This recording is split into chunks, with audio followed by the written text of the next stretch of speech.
Boa noite, meus amigos do TH+ SBT. Estamos de volta com o TH+ Cidade. Hoje recebendo mais uma cidade que lembra Palmeiras. Quem é que não gosta? Lá tem muita Palmeiras e não estou falando de futebol. Estou falando ali da planta mesmo, da árvore tão rica, tão bonita, tão frondosa, né? É essa cidade aqui, ó. Palmeira do Oeste. Gente que valoriza a amizade e uma boa conversa. As festividades mostram que aqui a vida tem mais cor, tem mais sabor, tem mais amor. As águas do Rio São José dos Dourados proporcionam lazer e diversão, mostrando que aqui o nosso meio ambiente é preservado. Os jogos e campeonatos reúnem todas as idades, fazendo do esporte uma grande festa. A Festa da Uva coloca nossa cidade em destaque nacional, atraindo turistas que se encantam com nossa grandeza. Palmeira do Oeste é minha casa, terra e gente que tanto amo. Lá se chama Palmeira do Oeste. Que coisa interessante. Eu estava aqui conversando com o nosso convidado e que coisa interessante. Palmeira do Oeste, mas que está no Noroeste. Valdir Semensati, prefeito de Palmeira do Oeste. Prazer te receber aqui, Valdir.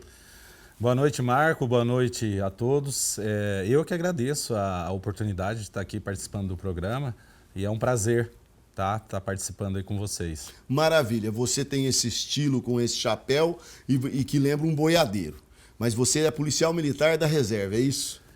Hoje eu estou como prefeito, vim de 17 anos de polícia militar, mas eu sou filho de agricultores, nascido em Palmeira do Oeste, estou às vésperas aí de completar 50 anos em outubro.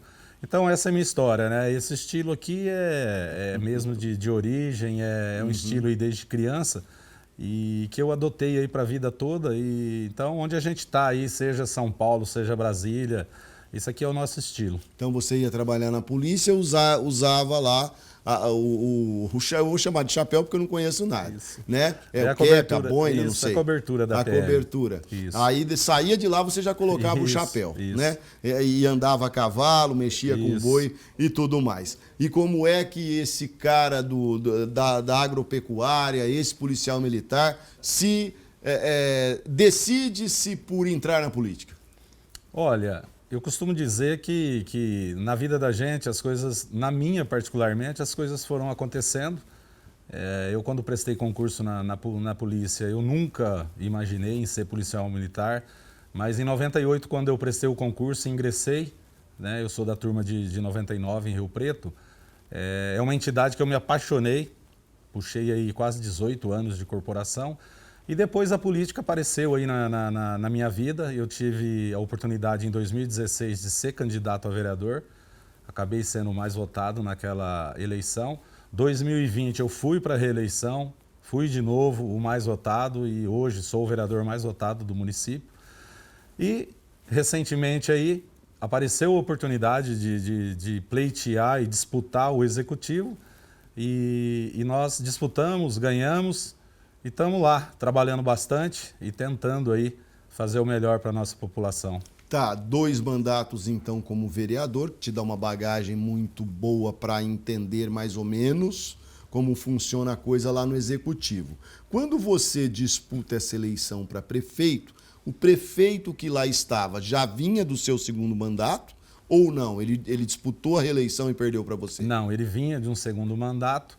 E eu disputei com o vice, que estava no mandato. Tá, então o vice teve o apoio do prefeito. Sim. Tá, que foi o Maurão da Eletro. Isso. Né? Mas isso. Você ganhou brilhantemente, 62,69% dos votos, 3.509 votos contra 2.088. Quer dizer, então, que o povo queria mudança, né? Olha, se você for levar a linha de pensamento, é isso. O povo quis a mudança, a gente veio, foi depositada uma confiança muito grande, é uma responsabilidade muito grande.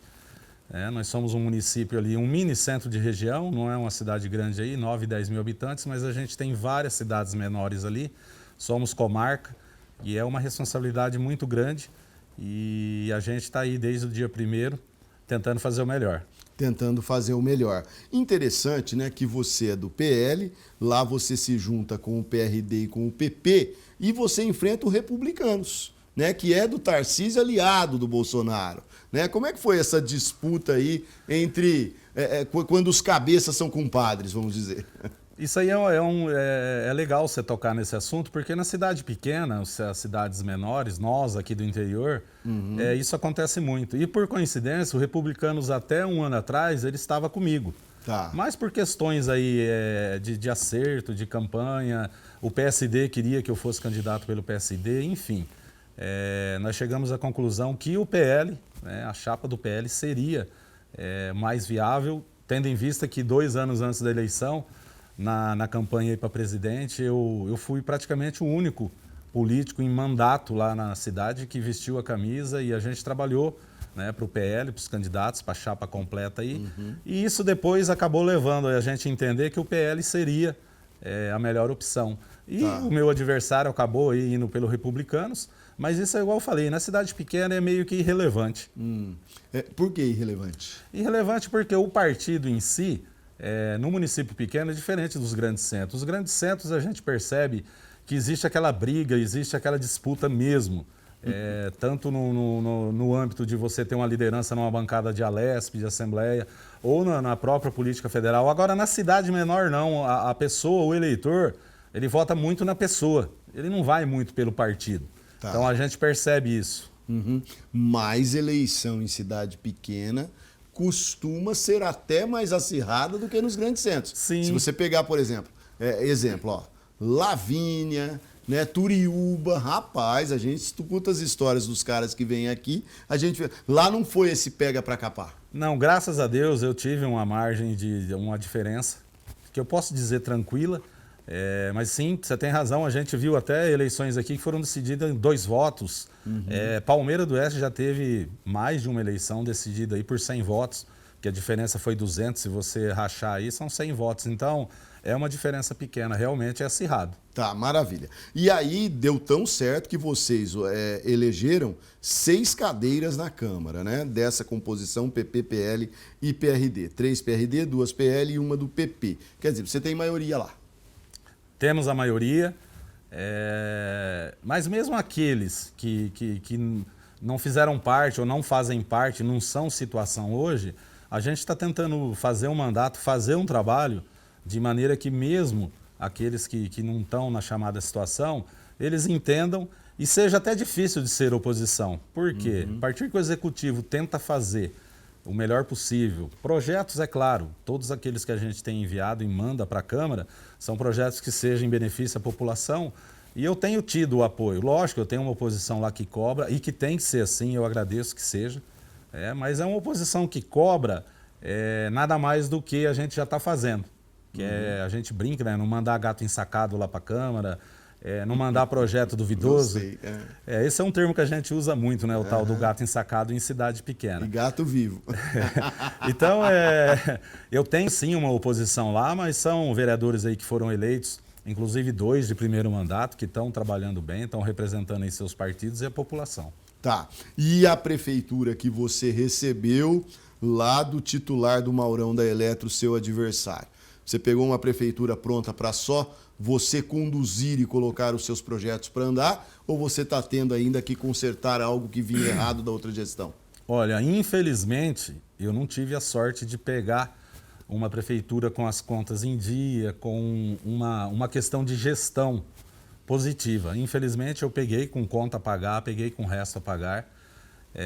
Sem dinheiro em caixa? Sem dinheiro em caixa e com resto a pagar. Bicho, aí é problema. E um problema maior do nosso município, que é o nosso Instituto de Previdência Municipal, o IPREM, que foi criado aí nos anos 90. E para ser bem, uma maneira fácil de todo mundo entender, eu peguei com caixa zerado. Então eu tive que assumir a folha de aposentados em janeiro. Tinha uma dívida também patronal de 1.200.000 da antiga gestão. A gente teve que quitar essa conta. Inclusive agora a gente está tendo até que alguns prédios públicos, inclusive dia 9 vai a leilão, que é para a gente socorrer esse Instituto de Previdência, para poder arcar com as responsabilidades dos aposentados, né? Porque é injusto você ver o aposentado aí que trabalhou a sua vida toda aí, ele tem que receber, é direito dele. E esse instituto de previdência, eu até não concordo com o instituto de previdência em pequenas cidades. Eu não sei como que isso funciona em grandes centros. Mas para nós lá, a gente sabia que esse dia ia chegar. Infelizmente chegou para mim a gestão, mas eu costumo dizer lá, e às vezes na rádio quando eu vou, até em rede social, não adianta a gente ficar chorando, reclamando e lamentando. Vamos colocar a casa em ordem. Não é do dia para a noite, inclusive eu já até comentei com o pessoal de Tribunal de Contas, a gente já conversou. A gente está vivendo um dia de cada vez para colocar a casa em ordem, para o ano que vem, se Deus quiser. Eu calculei 2 anos para a gente colocar a casa em ordem, quitar todas as dívidas, porque os fornecedores têm que receber. Mas se Deus quiser, eu acredito que em 2 anos aí a gente vai estar colocando a casa em ordem. E aí vão sobrar 2 anos para a gente tentar trilhar e colocar a cidade aí no rumo. Ou 6, se você pensar em reeleição. A reeleição para mim hoje, eu costumo, igual eu te falei agora, eu costumo dizer, eu estou vivendo lá um dia após o outro. Ainda tem essa questão agora da reeleição, existe o projeto aí dela, o próximo mandato ir para 6 anos, por conta de unir aí os pleitos, e depois serem 5 anos sem reeleição. Isso aí está em fase de discussão. Mas acho que em 2030, né? Então, eu não... Enfim, eu acredito que isso vai ser. Eu até concordo com um mandato de 5 anos sem reeleição, mas é igual eu estou te falando, eu estou pensando muito agora, no momento, tentar terminar meu mandato da melhor maneira possível, aí depois quem vai mandar é a população. Tá. Se a gente tiver com uma saúde boa, uma saúde mental boa ainda, e a população quiser, quem manda é a população sempre. Tá. Você falou do fundo de previdência, os aposentados lá não tem seletistas, eles não recebem do INSS? Lá, uma parte, ela é do INSS e uma outra parte é A do prefeitura que arca. A prefeitura que arca. Esse instituto foi criado Totalmente? em 1993 ou 4, se eu não estiver enganado. E parece que nos primeiros anos aí, 3, 4, 5 anos, foi muito mal gerido, muito mal administrado e causou esse problema que a gente sabia que um dia ia estourar essa bronca e acabou chegando esse dia, infelizmente. Você veja, né? Nós conversamos com o Grampola Pantaleão, que é de Mirandópolis, e ele tem como grande desafio, aliás, preciso conversar com ele para saber, que é essa questão da Previdência. Que se ele não for bem gerido e muito bem calculado, coloca o andamento das contas públicas. Olha aí, você poderia usar esse dinheiro que você teve que socorrer para investir na cidade. Você Sim. tem que socorrer para não deixar os caras sem receber. A informação que a gente tem é que lá em 2018, eu não tenho certeza, eu acho que foi o Ministério da Previdência que começou a atuar nessa área, nessa pasta, já vinha recomendando, não só o meu município, Palmeira, mas os demais que têm esse problema com o Instituto, mas não foi feito. Eu não sei o motivo, eu não posso te falar o porquê, mas não levaram a sério, né? E é de uma seriedade aí hoje. O meu problema da minha gestão, os 4 anos, é o IPREM. É um assunto delicado e eu estou plantando uma semente agora. A gente contratou aí uma empresa para nos auxiliar, porque é muito complexo essa parte de contabilidade, calculatorial, é difícil. Mas a gente está plantando uma semente e eu, junto com o jurídico, a gente é bem aberto, bem transparente em dizer que é uma semente para dar resultado daqui 10, 15 anos. E às vezes o remédio é amargo. Sim. E não é popular, né? Às vezes, para o político em si vai soar como mal, mas é um remédio amargo que você tem que tomar para não dar ainda mais problema. Se eu for pensar na parte política, eu tinha até uma opção de fazer um trabalho para os meus 4 anos. Certo. Mas essa empresa que eu contratei foi tão honesta que falou: prefeito, você tem 2 opções. Ou você faz um trabalho só para o teu mandato de 4 anos e depois quem assumir aí se vira, ou você faz um trabalho mais sério. Eu falei, não é justo, né? A população não merece, os nossos aposentados. O que não fizeram lá há 20 anos, nós vamos fazer agora. Tá independente da parte política. Parabéns, parabéns. Bom, nós vamos continuar o papo aqui, papasso com o Valdir Semensati, né? Bastante lúcido nas suas declarações, falando como deve ser mesmo, cuidar da sua cidade, da sua população com responsabilidade. Nós vamos para o intervalo e já já nós voltamos. Nós estamos de volta diretamente aqui do estúdio, hoje da cidade de Araçatuba, mas recebendo Palmeira do Oeste. Como é que uma cidade que chama Palmeira do Oeste está no Noroeste, ô Valdir? É engraçado porque ali, igual eu disse anteriormente, a gente tem várias cidades menores e ali é tudo Oeste. É Estrela do Oeste, Santa Clara do Oeste, Santa Rita do Oeste. Certo, mas fazer o quê, né? Toca. E tem muita Palmeiras lá ainda? Ainda tem um Muitas pouco. Palmeiras? E realmente a origem é essa, né? Porque na época aí que foi desbravado o sertão, mas ainda tem um pouco sim, é a marca registrada nossa. Tá, nós falamos do fundo de previdência, né, que você já pega aí com a responsabilidade de fazer esse trabalho a longo prazo que você está falando, né? E quais são as áreas mais caóticas em que você precisa? 2 anos, como você disse, qual é o seu projeto para Palmeira do Oeste, para quando você terminar esse primeiro mandato, pelo menos? Olha, é um assunto assim bem amplo, mas vamos lá, eu vou te citar as principais. A gente tem um problema muito sério lá em infraestrutura, por exemplo, o recap. Eu acho que isso é problema de todo município, seja município menor, maior. Eu tenho uma demanda muito grande, ficou meio que abandonado esse setor aí. Você sabe, o desgaste é natural. Então eu tenho um problema com infraestrutura, eu tenho esse recap, eu tenho alguns pedaços de asfalto, algumas distâncias curtas, 3, 4 pedaços aí de 1 quilômetro. Mas enfim, o meu maior desafio, é o que eu te falei, é plantar uma semente para o Instituto. Nós temos uma saúde, uma estrutura, bons profissionais, a gente fez algumas mudanças lá e a gente está conseguindo alcançar bons resultados. Eu costumo dizer que a nossa saúde, ela evoluiu aí muitos anos em 6, 7 meses de mandato. A educação também, tem um secretário lá também muito atuante e é uma preocupação nossa, que para mim eu costumo elencar saúde, educação são os principais. Depois vem as outras pastas aí a seguir. Os calcanhares de Aquiles. Você Sim. diria que a sua saúde está bem amparada, por quê? O que é que você fez lá? Olha, a gente fez algumas mudanças a contar da contratação de um novo secretário, a secretária. Em cima disso, ela começou um trabalho de reestruturação, porque a gente percebeu que faltava um pouco de gestão. E na saúde também, se tratando da principal pasta de um município, você tem que ter uma gestão muito segura e você tem que ter um planejamento para os 4 anos. Não só financeiro, mas você tem que ter um planejamento de bem atender a população. E nós fizemos isso. A gente tem muitos bons profissionais lá na saúde, só que a gente faltava organizar a casa. Estava muito desorganizado. E graças a Deus, com a equipe que a gente tem lá, a gente conseguiu, dentro aí de 6 meses, para você ter uma ideia, a gente conseguiu um mutirão lá 1 mês, de vascular, 500 mil a gente conseguiu aí de emenda parlamentar e a gente, primeira vez que teve um mutirão de vascular no nosso município e região. Eu tinha uma demanda reprimida de 210 pacientes e acabaram sendo atendidos 240 pacientes. A gente zerou essa fila e agora vão vir, já está encaminhado aí mais 500 mil para a gente fazer uma segunda etapa, que agora vem esse recurso para essa pasta, mas vai ser mais uma parte estética, porque eu, com sinceridade, eu nem sabia que essa demanda era tão alta, não só em município pequeno e municípios maiores. Então é isso, a nossa saúde, graças a Deus, a nossa educação, a segurança, o esporte, de uma maneira geral. A gente pegou uma casa bem bagunçada, sem gestão, e aos poucos a gente está conseguindo fazer ela andar. Tá, você do PL, que tem o Bolsonaro e o Tarcísio, que são aliados, né? O Tarcísio tem te atendido lá da maneira que você necessita? Olha, essa é a maneira que necessita, ele é meio, como que eu vou te dizer?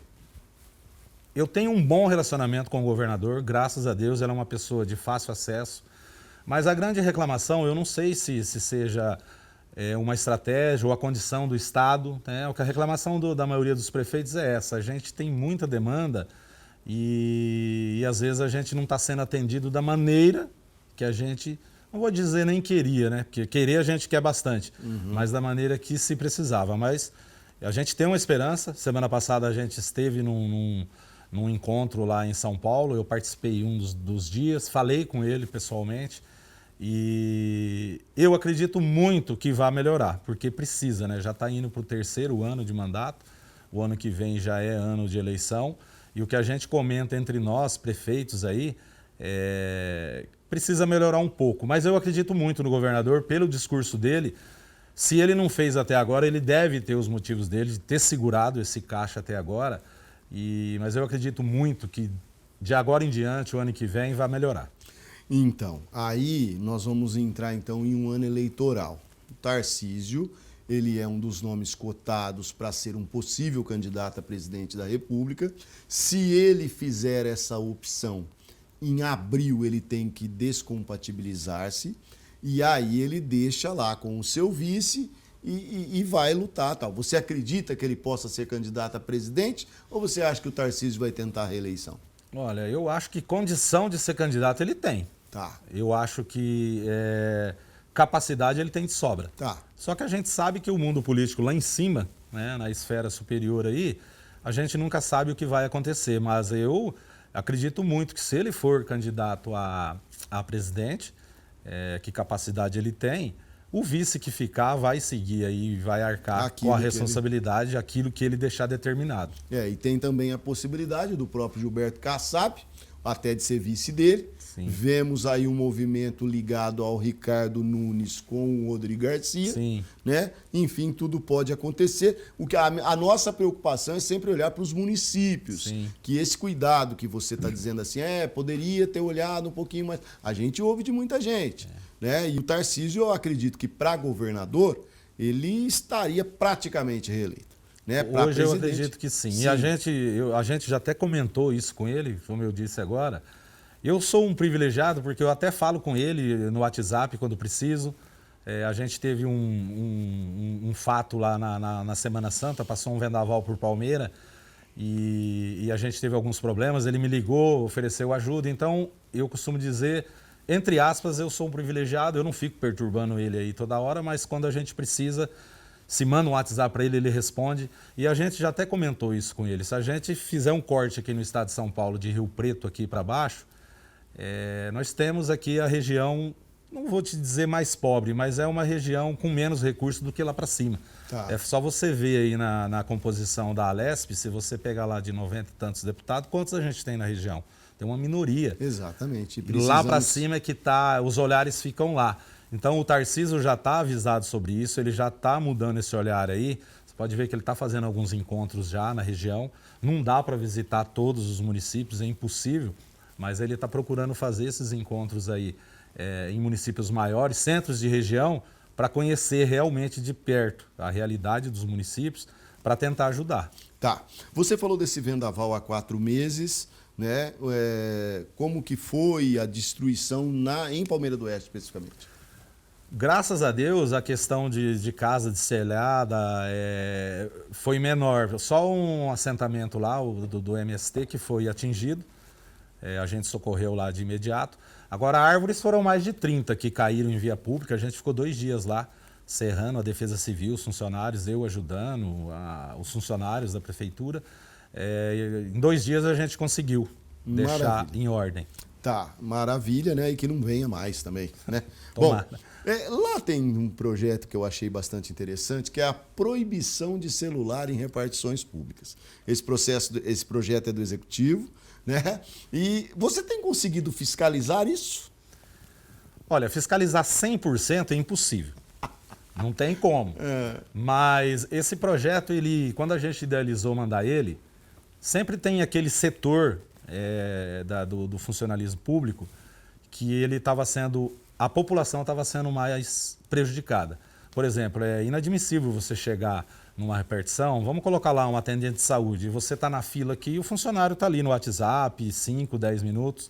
Então, alguns funcionários de campo, que trabalham em setores fora, então a gente percebeu que estava prejudicando o andamento do serviço, porque se perdia muito tempo. Claro.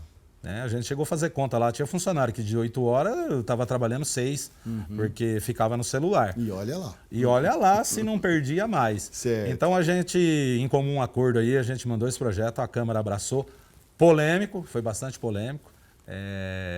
A região aí, alguns colegas prefeitos andaram me ligando, alguns tiveram a coragem talvez de implementar, outros não, porque politicamente é igual eu te falei, se o prefeito ficar pensando só na parte política, não vai conseguir pôr a casa em ordem e não vai conseguir fazer com que, nesse sentido aí do atendimento, que é esse caso do uso celular, à população, ele seja com eficiência. Então, Certo. a gente está tentando, no máximo, fiscalizar. A gente tem os chefes de setor, a gente tem os fiscais.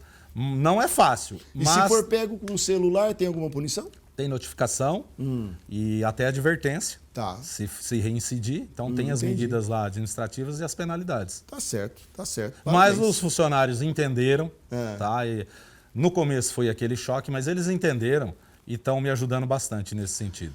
Vamos falar de festa, 13 de dezembro tem festa, mas agora é aniversário da cidade 13 de dezembro, mas tem festa agora já em setembro, de 10 a 14, Festa da Uva e a 40ª Expo. Que festança é essa?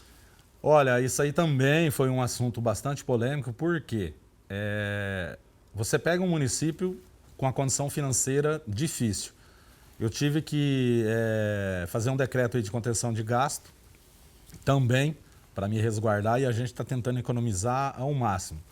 Porém, nós temos hoje cerca de 170 produtores de uva em Palmeira do Oeste. Então, o carro-chefe da nossa agricultura lá é a uva. Graças a Deus a gente tem outras culturas, a gente tem os citros, laranja, limão, poncã, tem horta, tem a cana-de-açúcar um pouco, tem a braquiária, tem bastante produção de semente, mas a uva é o nosso carro-chefe. E no começo do ano a gente começou a discutir esse assunto, não tem dinheiro, e mesmo que eu tivesse dinheiro, falar, eu vou gastar X, seria uma irresponsabilidade minha. Porque a gente tem outras prioridades. Eu costumo dizer que a festa no município é igual na tua casa. Se você está com as contas em dia e você pode, você faz uma festa. É gostoso, é bom, você chama os amigos, você chama a família. Agora, se você está ali amarrado, você tem tuas contas, você tem o mercado, você tem a farmácia, você tem que pagar as contas primeiro. Depois você pensa em festa. E essa foi a nossa ideia. Mas, graças a Deus, a gente tem um pessoal lá que abraçou a ideia. Então foram montadas 2 comissões, né? Os brutos do rodeio vão fazer a festa do peão e a Associação de Produtores de Uva vão fazer a Feira da Uva, a Festa da Uva, que é uma tradição, que é o nosso carro-chefe. Então, vai ser realizada de 10 a 14, a 40ª Expo, e de 12 a 14, a 33ª Feira da Uva, que era uma festa que era realizada na cidade, no centro da cidade.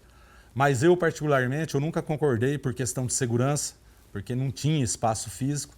E outro problema, a festa da uva em agosto, a festa do peão em setembro. Então, para fazer 2 festas, então a gente teve a ideia de juntar as 2, Maravilha. levar para o recinto, que é o local próprio de se fazer a festa, e igual eu disse, com a ajuda da população. Quem está fazendo a festa é a população, são os empresários da cidade, os empresários da região que estão dando patrocínio, que estão dando dinheiro.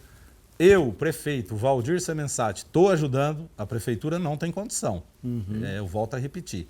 Mas eu, na figura de prefeito, a gente buscou junto à Secretaria de Turismo, Secretaria de Cultura, alguns deputados, e a gente acabou conseguindo a estrutura e o restante, essas 2 comissões com bastante empenho aí vão realizar a festa. Tá certo. Valdir Semensati, olha só, nosso tempo ficou curto aqui diante do papo, muito bom. Bacana ver a sua boa intenção frente ao seu município. Sucesso no seu mandato. E se der, a gente aparece lá na Festa da Uva e na 40ª Expo, tá bom? Já vou deixar o convite, sejam bem-vindos. Certo. Muito obrigado por abraço. ter estado aqui. Esse é o Valdir Semensati, prefeito do PL lá na cidade de Palmeira do Oeste e que passa por aqui para deixar o seu recado, seus objetivos, as suas conquistas, a sua intenção como político, como prefeito daquela cidade. Forte abraço e até a próxima oportunidade.